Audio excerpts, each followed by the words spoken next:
Libra, hi, welcome to my channel. So today we have a reading for you, no particular subject. We're gonna do winter, the rest of winter. So we're gonna do a 9-card spread, look at the positives, look at the potential negatives, you advise next steps. You can watch this for Libra, Sun, Moon, Rising, Venus, Mars, Mercury, North Node, or if any of those planets are transiting your 7th house, this could be for you. Cross watchers, you're more than welcome. Message may well be for you. All the information is in the description box, including website link for private reads. There's a few spaces left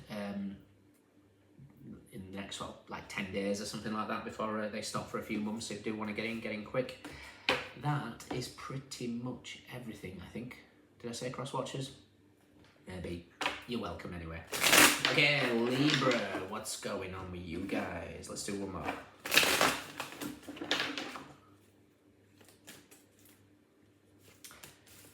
Okay. Ooh, the first card out was the Three of Pentacles, and I literally saw you pulling a thread on something. Are you unwinding something? You're unwinding the devil. How interesting.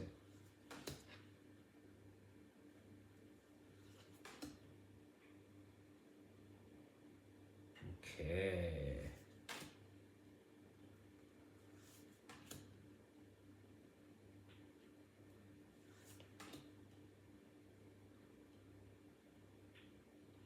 Okay.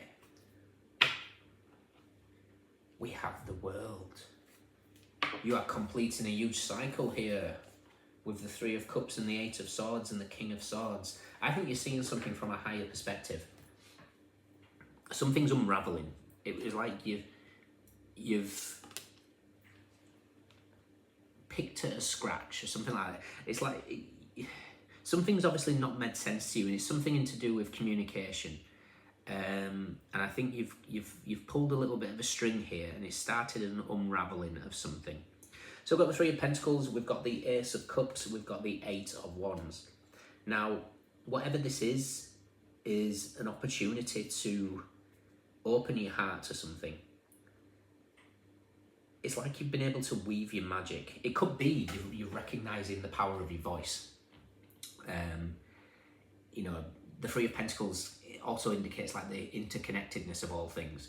This could be you, you know, speaking into your cup, you know, asking whatever it is that you're drinking to provide you with the nourishment, your food, whatever it is. There's something about your spoken word with the Eight of Wands here. So it could be unraveling how you're connecting with things, or it could just be something about finding your voice. It's like you've embraced that powerful word that can also be an entire sentence. No. So it feels like there's something it's pulled out a stubborn side of you, but in quite a comical, if not necessary way.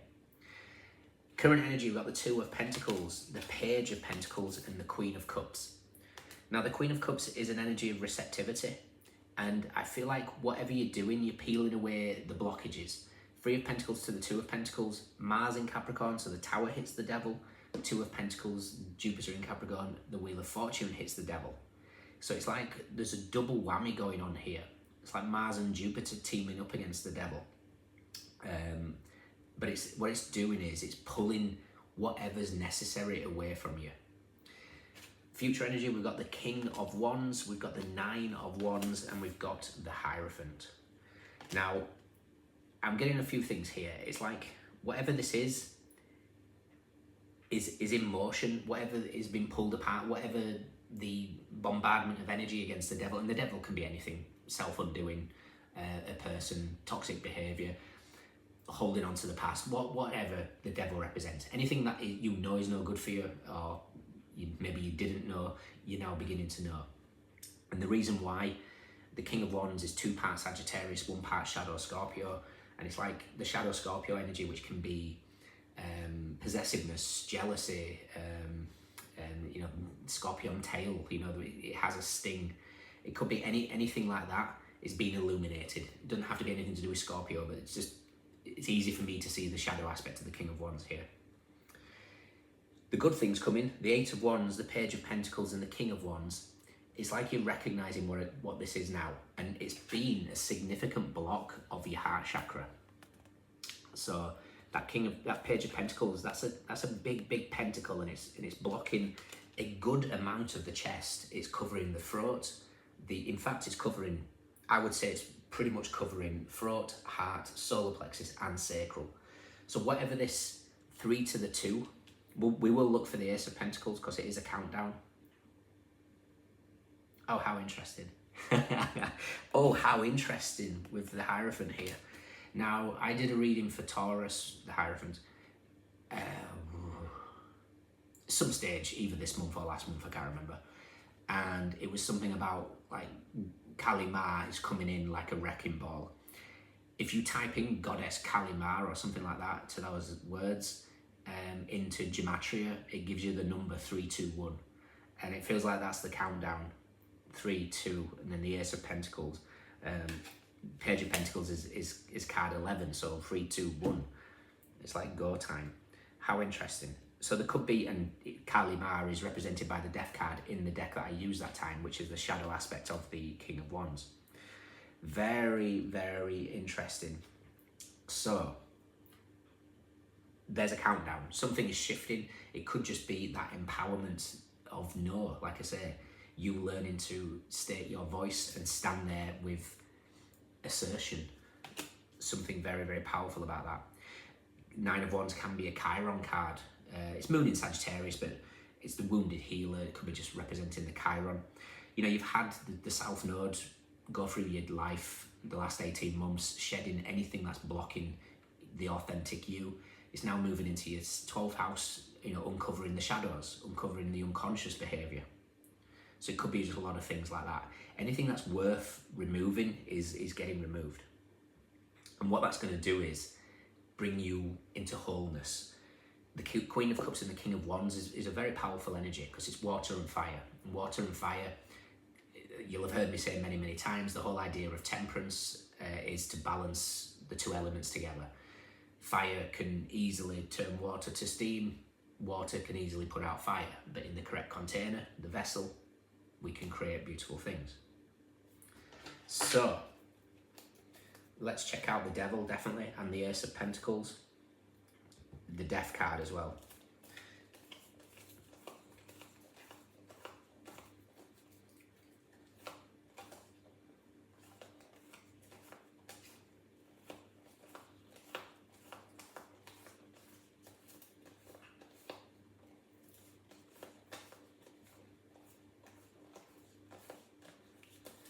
The Devil is with the 9 of Pentacles and the 2 of Swords. Okay. There's a lot of shadow energy that you were blind to. It could just be materialist philosophy. I don't know. It doesn't have to be. But you were blind to a lot of this Devil energy. The 9 is also 2025. 2 plus 2 plus 5. It's a year of completion. And the Devil and the 2 of Swords, it feels like whatever is hidden from you, whatever subconscious devil aspects there is, whether it's a person, whether it's a place, a situation, whether it's habits, whatever it is being shown to you. The 2 of Swords is one of your cards. It's the Moon in Libra. The High Priestess meets justice. The High Priestess doesn't miss a trick. We always reap what we sow. So whether this is good karma, bad karma, whatever it is, this is a situation that's getting rectified. And yeah, you're being released. You just don't see it because it's completely subconscious. But there's a lot of behavioural patterns that are being shown to you here. Or behavioural patterns in other people that you might have ignored for quite some time. Ace of Pentacles is with the Wheel of Fortune and the Queen of Pentacles. There's a significant shift here. That 3, 2, 1, Jupiter is expanding something. Jupiter is in Gemini at the moment, in your you guys' 9th house, and then it moves into Cancer in June, moving into your 10th house of reputation, your career, that sort of standing. But this feels like it's part of your significant spiritual growth. And the Queen of Pentacles is being given the gift of, I would say, a bright shining mirror, so that you can see what needs to be seen.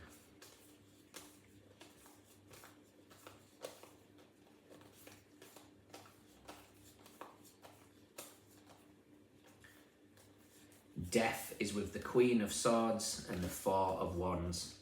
You're saying no to anything that doesn't set your soul on fire. You're saying no to anything that doesn't resonate with bringing balance to your life. You're saying no to anything that just doesn't bring you joy. I like this. I think it's an energy of empowerment.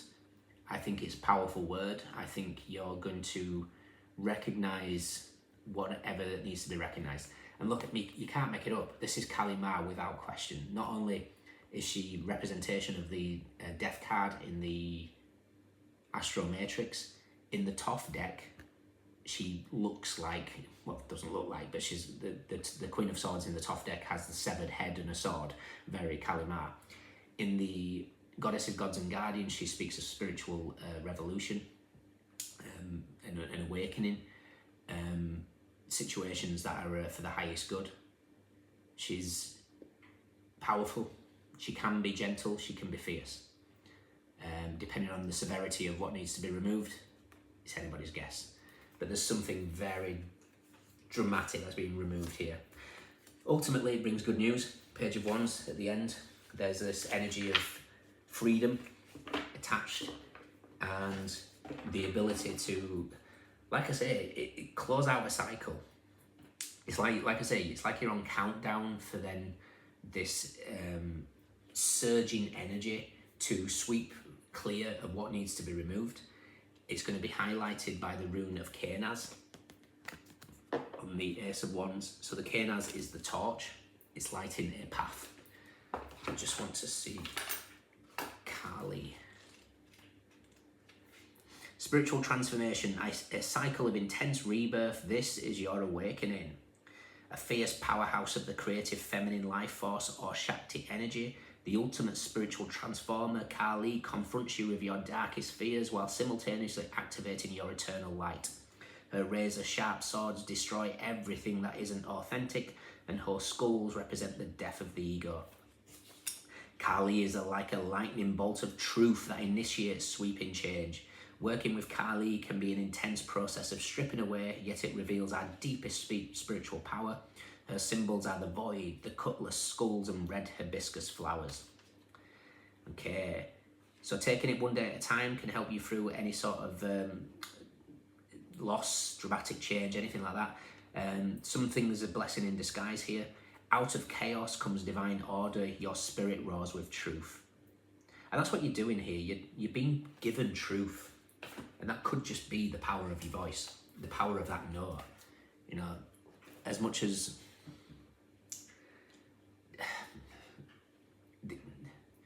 the stereotype of Libra is that of a people pleaser, and this energy feels like not anymore. Not doing it. Whatever this people pleasing has done has kept you blocked to a certain extent. It's kept you unable to be able to receive everything that you want.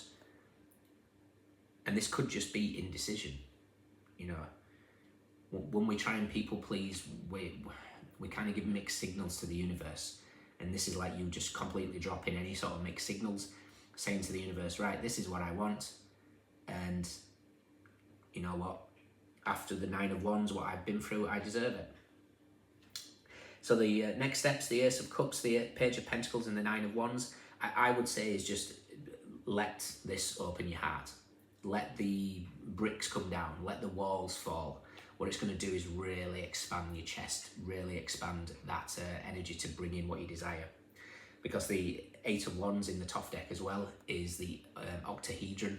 And the octahedron is that powerhouse of the heart chakra, where the upper chakras of the magnetism energy of the feminine meets the electrical energy of the masculine, and then you become electromagnetic, a powerhouse in beast mode with that lion in the background going, yep, I'm the king of the jungle. Beautiful. So yeah, the potential negatives, the Three of Pentacles, the Page of Pentacles, and the Hierophant, I would just say is let this unwind. If you don't, it kind of feels like you'll remain stuck in a sense. I'm not particularly getting any massive negatives from this. Obviously, like I said, depending on what needs removing, the energy of spiritual transformation can be as soft as awareness or as dramatic as, right, you're not learning, I'm pulling the rug. And individually, it's going to be different for all of you. All I know is you come out the other side a leader and closing out a huge cycle. Okay, guys? In your extended, what should we look at? Let's look at...